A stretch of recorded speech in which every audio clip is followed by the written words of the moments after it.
All right, guys, welcome back to the Trauma Therapist Podcast. Today, some very special guests here, Josh Aronson and Julie Sayers. Welcome, both of you.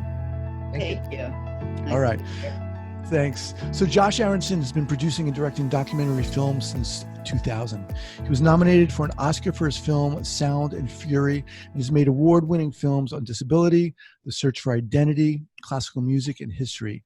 His latest film, which we're here to talk about today, is the recently released To Be of Service, about veterans with PTSD and their service dogs. My second guest, Julie Sayers, is an award-winning screenwriter working in Los Angeles, whose credits include the film Reaching for the Moon, for which she won the Best Adapted Screenplay Award by the Brazilian Academy of Letters. Was also nominated for the Best Adapted Screenplay by the Brazilian Academy of Cinema. Julie has also co-creator and supervising producer of the CBS one-hour drama Four Corners. She's also written many movies for television, including A Walton Easter, Dallas Reunion, and the miniseries Knots Landing. She currently has 2 feature films in development, one in the U.S. and the other is in Brazil. All right, folks, again, welcome. Thanks again for taking the time to do this. Super pleasure. Pleasure. This film, I just want to share a little bit about my initial hit on this film. This was so moving. It was really, just want to share with the audience, I was telling both Julie and Josh that I watched this movie last night and it really was moving. I mean, I was at times like tearing up. I was frustrated and pissed off. You managed to not just talk about the service dogs, but really, I think, provide a detailed, sensitive glimpse into what people with PTSD are experiencing. Well, thank you. I don't think that's an easy task to do. It was no joke. I mean, there were times when a lot of the people who you featured in the movie shared some stuff that was really hard to hear. Yeah. And the way it works, the way the film works, I think people need to watch this film in short. So we'll get into more of it. But anyway, congrats on this. Very powerful. Thank you. So let's start with you, Josh. Let's talk a little bit about what brought you to this film, why you wanted to do it in the first place, and let's talk more about the film. So why don't you start? Okay. Well, Julie brought me the idea for the film some 5-6 years ago. And the idea simply being to make a film about how service dogs, as a modality of healing treatment, works so well for veterans with PTSD. And at the time, I was in a place that I wasn't prepared to dive into the world of trauma and vets, and it didn't grab me. And I've gotten to a place in my career and in my life where I only do deep dive films like this when they completely and utterly grab me because of what it takes to do them. But Julie being Julie, and to my honor, I must say, she came back 2 years later. And she said, you really should look at this film again. This is a really important document. And Julie, who had been, I don't mean to speak for Julie, but she'd been living in this world for a long time because she teaches in California. She has a writing class for veterans and came across a lot of veterans with PTSD and heard about dogs. And she is a dog lover of the highest order, as one can only say. So it was of the cloth for her. And she came back, and I had changed where I was in my life a bit, which is to say that I really had come to terms with some trauma that happened to me in my life. And so I was ready to tell a story about trauma. The timing was right for me. And we really connected, creatively on what the film was going to be. And I decided to dive in. And it took us 2.5 years of real engaged work. And we made the film. And she and I produced the film together, and I directed it. Julie, share how you came to this. Well, as Josh said, I've always been a dog fanatic. I'm on my 3rd German Shepherd, and that's one of my great loves. And the idea of trauma has always interested me for various personal reasons. And And then I wrote a pilot about a veteran, a TV pilot about a veteran with PTSD and a service dog. While I was doing research for that pilot, I met some of the trainers and providers of service dogs and was deeply moved by their work and by some of the veterans that I met through those people. At the same time, I was working in a program or volunteering in a program at the Writers Guild Foundation, teaching veterans how to write for the screen. And I met so many veterans, and got to know them well and got to know their stories through their screenplays and teleplays. And to me, it was a topic that combined so many of the things that were meaningful to me: dogs, trauma. One of the things that's really important to Josh as well is, to me, moral cost of war and what we're doing to young people by sending them away. So what do you do with them when they come back? It was, they give their all when they go overseas, when they deploy. They come back broken, and what? Medication? There's got to be another way. So all of those factors brought me to this idea, and I can't imagine anybody better than Josh to carry it all. You know, you both mentioned reasons why, Josh, in your case, you know, there was some hesitancy in the beginning about getting into this, and there were personal reasons and kind of connections to trauma. Obviously you don't have to share anything you don't want to, but I'm interested in if you would be sharing what that was for you, Josh. Yeah, I will. But in telling you what it is, let me say why it was important to me. Because I think films of this nature are best when they can be universal stories, when people can connect the stories on many, many levels. And it's my belief that everyone has experienced trauma at some level in their lives. And the story of our lives, each of us in our own way, is coming to terms with that trauma and finding a healing modality that works for you so that you can function at the best level that you can and be your best self. That for some people, that means just staying alive. It means, you know, being able to function and not committing suicide. To some people, it means you can run a corporation. But nevertheless, you know, dealing with your trauma so that you can function is a necessary part of life. And the trauma can be bullying in a high school playground. The trauma can be rape. The trauma can be combat trauma, TBI, traumatic brain injury. The trauma can be, and in my case, it sounds innocuous enough compared to the major traumas we covered in the film. But the trauma just of growing up in my household with a woman who was not a happy woman. And so it was a traumatic situation for 3 boys. I have 2 brothers. And we've come to realize through therapy that we were traumatized for some years in our childhood. And overcoming the trauma in our case was a lot of therapy, a lot of work, a lot of personality work, a lot of relationship work. And it took work to be able to function at the level that I am now. And I couldn't have done a film about trauma until I came to understand that. So it was just part of the background for me. And it's what I hope makes the film in some ways universal, that people will connect on that level. Yeah, I really appreciate you sharing that. And, you know, on this podcast, we talk a lot about what trauma is, and how it's not just PTSD. A lot of people think, you know, combat trauma when they think about trauma and PTSD, but we certainly talk a lot about that. And in my case, it was bullying and how it just affected the trajectory of my life. But again, yeah, thank you for sharing that. Julie, how about you? What was your, if you want to share?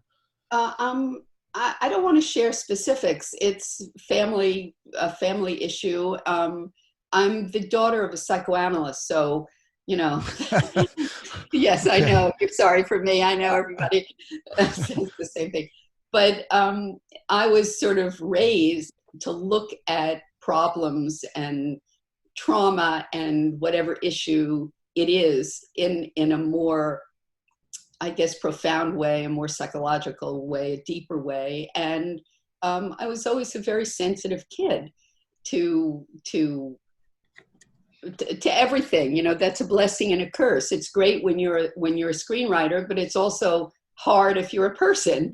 Mhm. And so some things happened in my family later on in life that were very traumatic. And I've always been connected to people who are in trouble. It's something that draws me in because I want to help. It's just how, I guess, how I was raised or how I am. And so this issue of PTSD and returning soldiers who really need help it was very compelling to me. And then when you throw dogs into the mix, Mm. can't go wrong. So that was my, I don't really want to go into specifics. And you don't, yeah, there's no need to, but again, thank you for sharing that. Um, the, the people you feature in this film, the dogs you feature in this film. I mean, my God, these dogs you just want to reach into the screen and like grab these dogs. They're amazing. And there was at one point when I think it might've been one of the trainers talking about, the different commands, the many commands, but it's the relationship that is so powerful. And when I heard that, I thought to myself, my God, that's so much of what we talk about on this podcast. There are so many different modalities, but yet it is a relationship between a therapist and a client. And again, the people, the veterans that you focused on, featured, the way this film reveals what's going on for them. Again, it's heart-wrenching, but it's so human.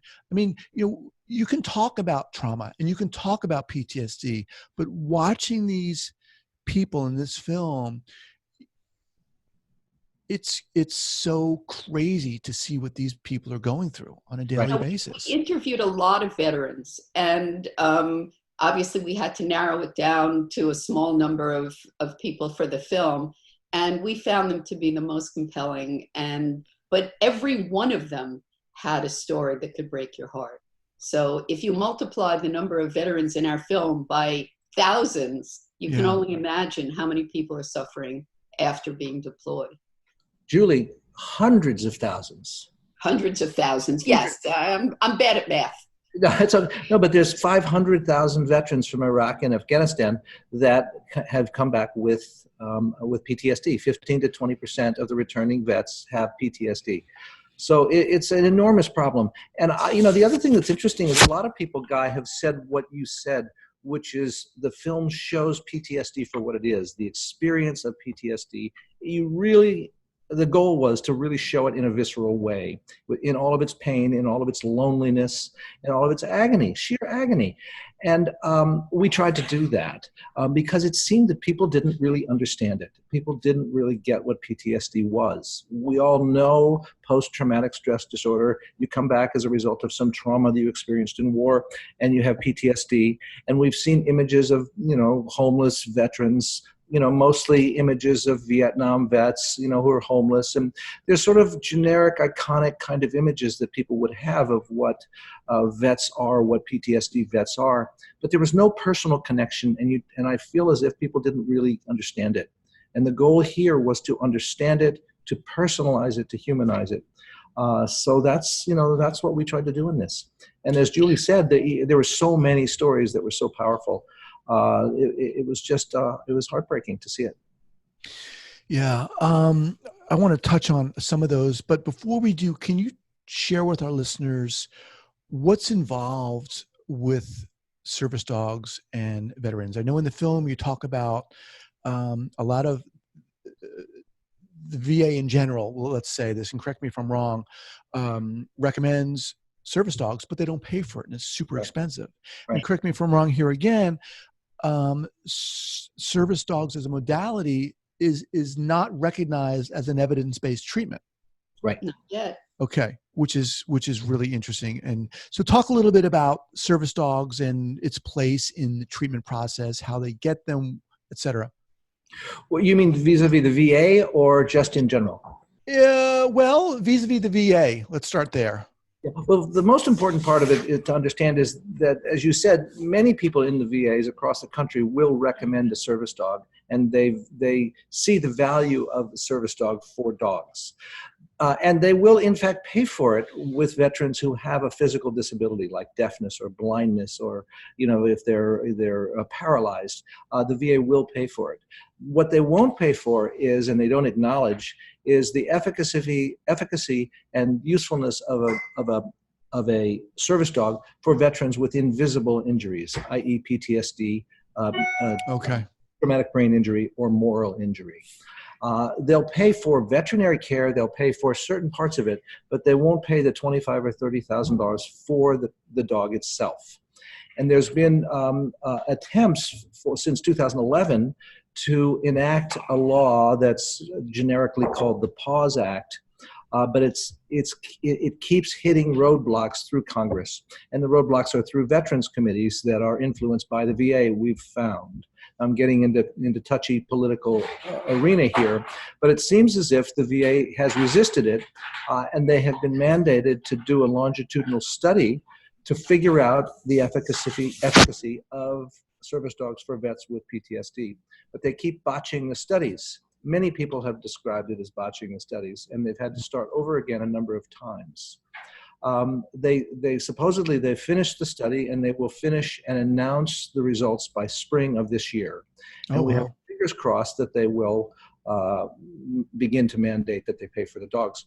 It's a huge problem and challenge, though, because of so many vets that could benefit from it, probably a limited number of dogs and dog trainers out there, and how to manage the money, because they're $25,000 to $30,000 a dog. So it's a big management problem, and the VA is famously not well run and underfunded. So we recently went to Washington, D.C., and showed the film to Congress and lobbied congressmen and women for the PAWS Act, which was an extraordinary event for us. Both of you? Yes, both we went. Of us, oh, wow. Veterans, with some of the veterans from the film. And it was an amazing couple of days to walk through those halls and to try and make a difference to get the VA to be able to pay for these dogs for veterans. I mean, that would be incredible. It's just taking so long. Right. And we're hoping that it's going to get passed. I mean, we got more people to sponsor the bill, or to be co-sponsors, right, Josh? How many people now? Do you remember? The last I heard from one of our contacts that we worked with, when we went in, there were 170 co-sponsors in the House, and they needed like 290 or 300 in order to have a vote immediately in the House rather than discussion. And now it's up to 250 or 60. So it's really, we're getting there, and it's terrific. The horror of this also is because of the way it's set up now. A lot of the dogs are paid for through donations and scholarships from foundations and wealthy individuals who care about this issue and will fund the dogs. But it's not nearly enough. So the result is that many vets who want a dog, and they get to the place in their healing process, which might be years, but this is a whole conversation we could get into if you wanted to, about the trajectory of vets who come back with PTSD. But often it's years after they return that they actually qualify to get a dog. And at that point, when they've stopped drinking, they're off drugs, they can actually get a dog. They have to wait 2 or 3 years on a waiting list. And at that moment, they're so vulnerable because they don't have the crutch of drinking, they don't have the crutch of drugs.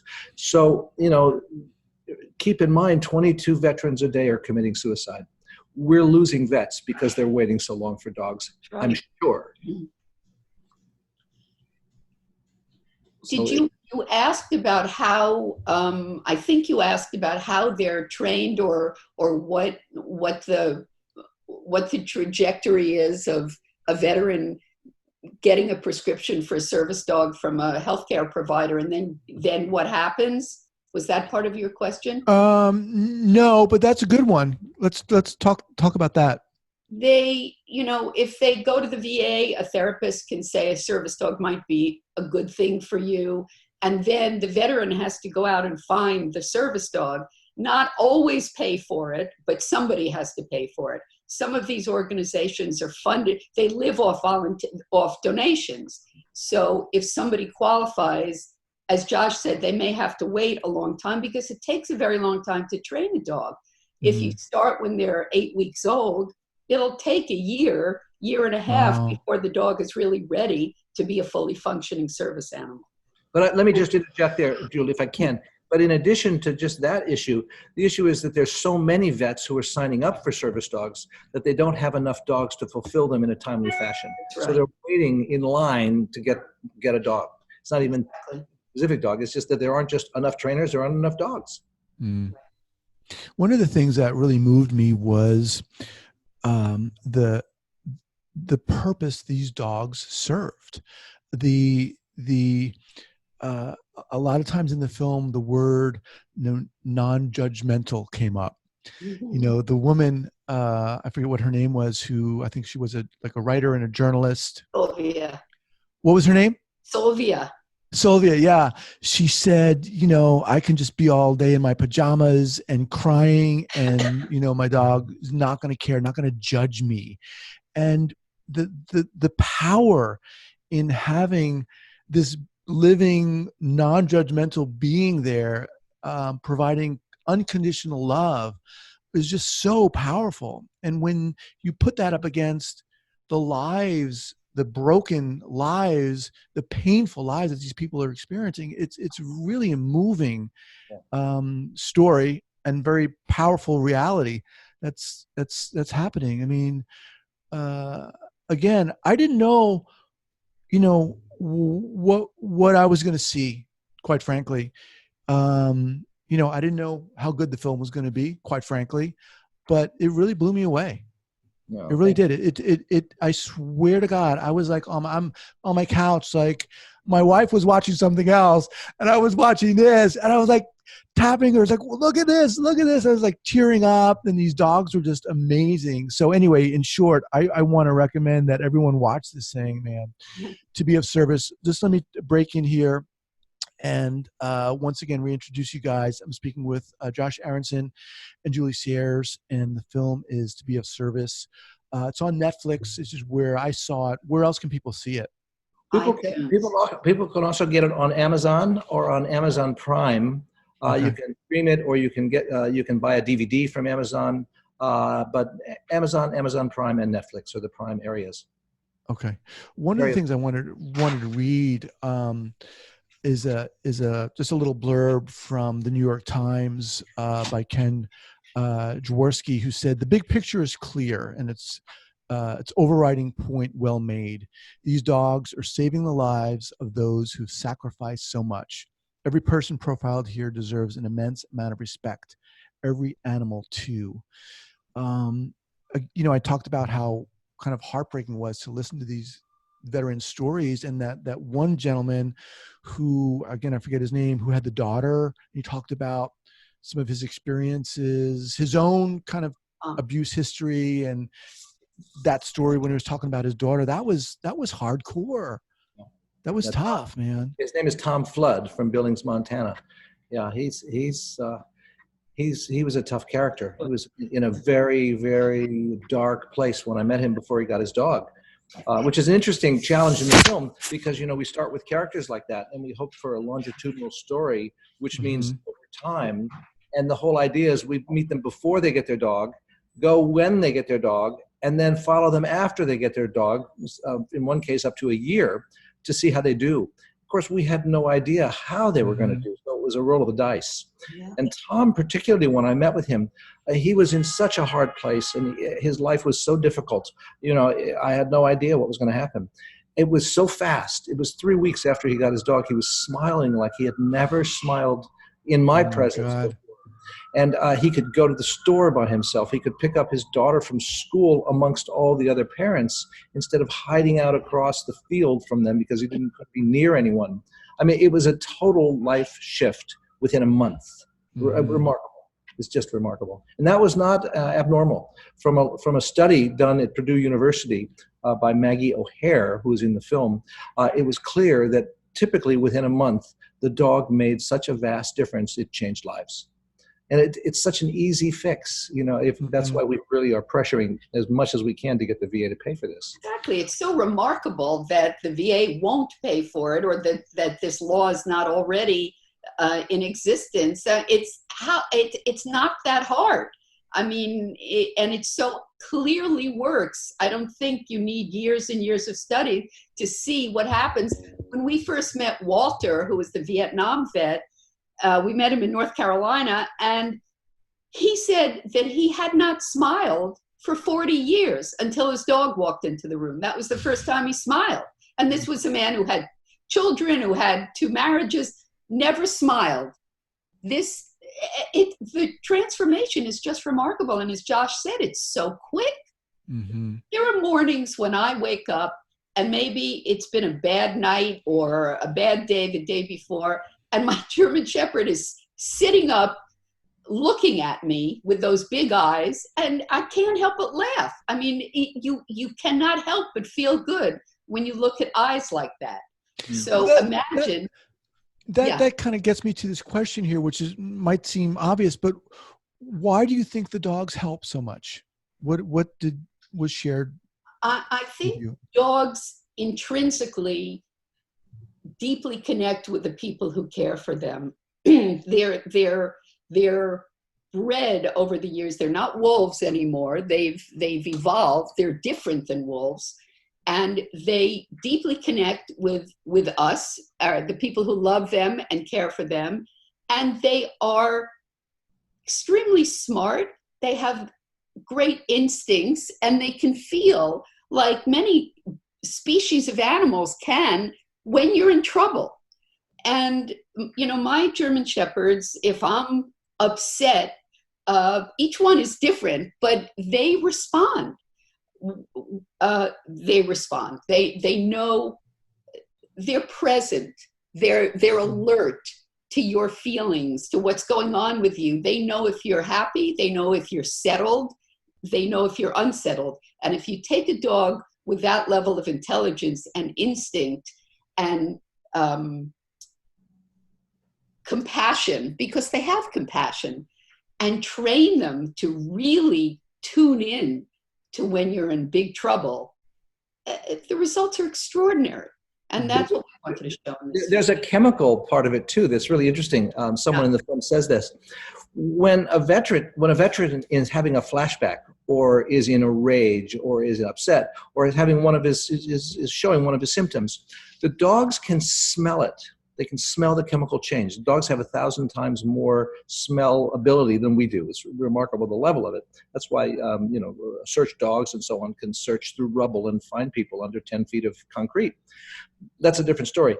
But what the dogs are trained to do is to come right over to the vet in the midst of the rage or the flashback, put his head on your lap if you're sitting down. And the thing you do immediately is, as Julie said, you look in the eyes of the dog and you put your hand on his head and pet him. Well, when a human being looks into the eyes of a dog, it's like a mother holding a baby.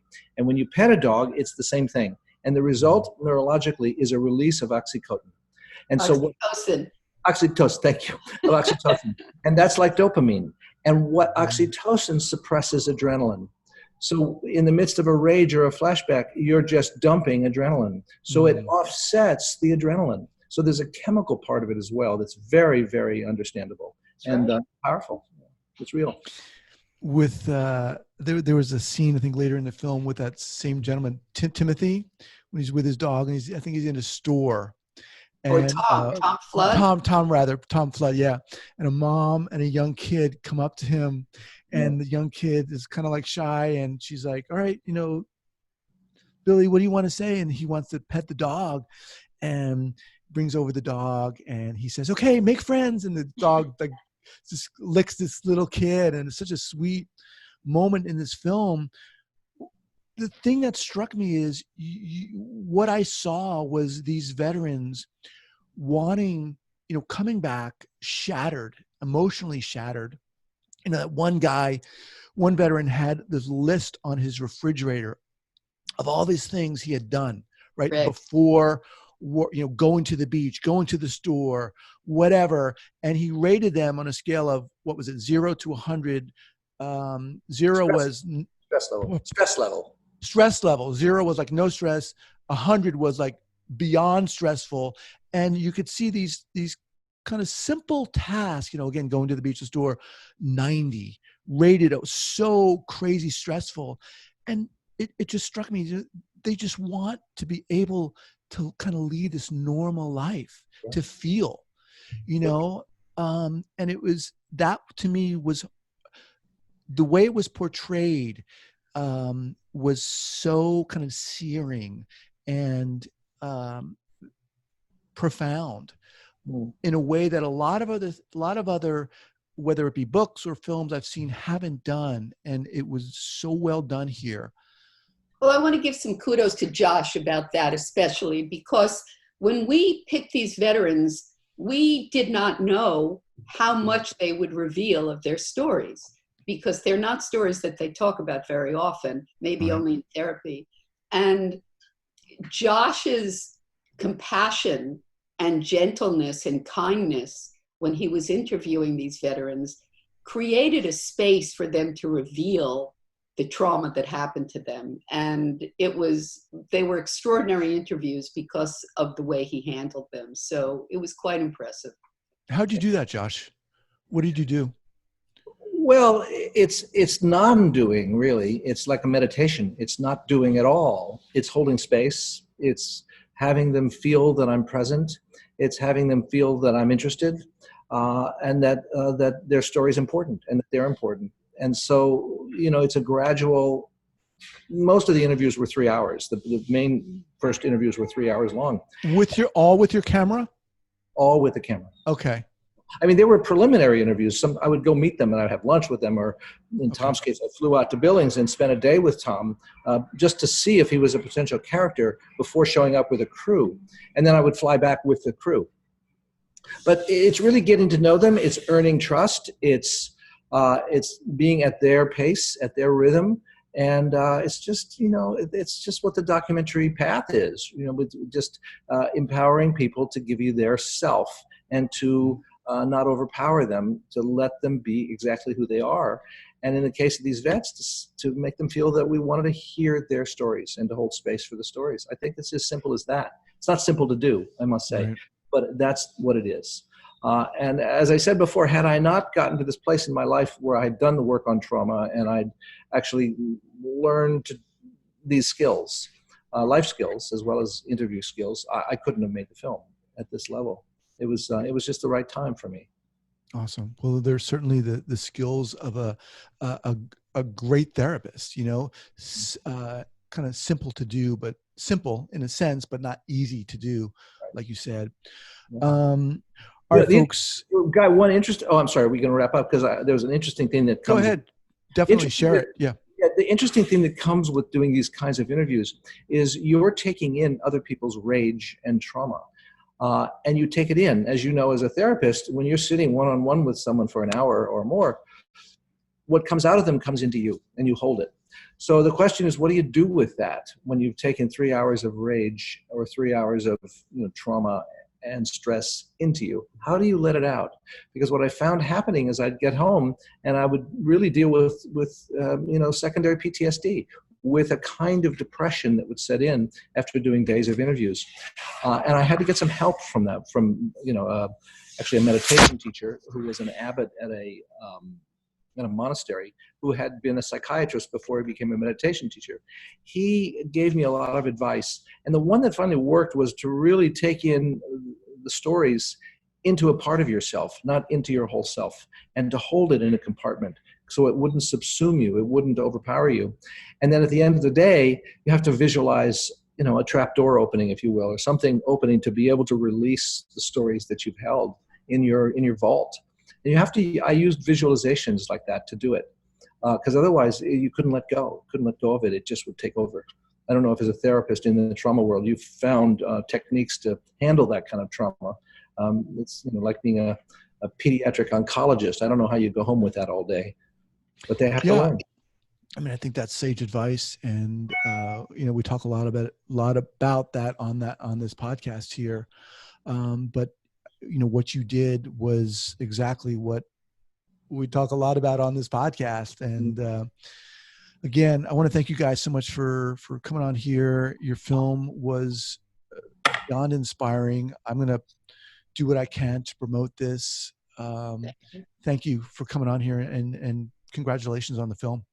Thanks. Can I say also to just the audience, your audience, that one of the things we're looking for is, it's wonderful to show the film in community, in groups. So we're talking to veterans groups and love to talk to therapist groups or trauma centers to be able to bring the film in and then bring in an audience of people, have a panel discussion with vets, with trauma people, and have screenings, because the screenings are much more powerful than just watching it at home by yourself. To be in community, experiencing what this is happening with veteran families is just an extraordinary experience. So if this strikes a chord with anyone, our website is tobeofservicefilm.com, and there's information there about how you can do that, how you can contact us to sort of explore that kind of idea. tobeofservicefilm.com. Awesome. And I'll have that linked up at the show notes page here at the traumatherapistpodcast.com. All right, guys. Once again, thank you so much. We'll be in touch. Bye-bye. Thank you, guys. Bye-bye.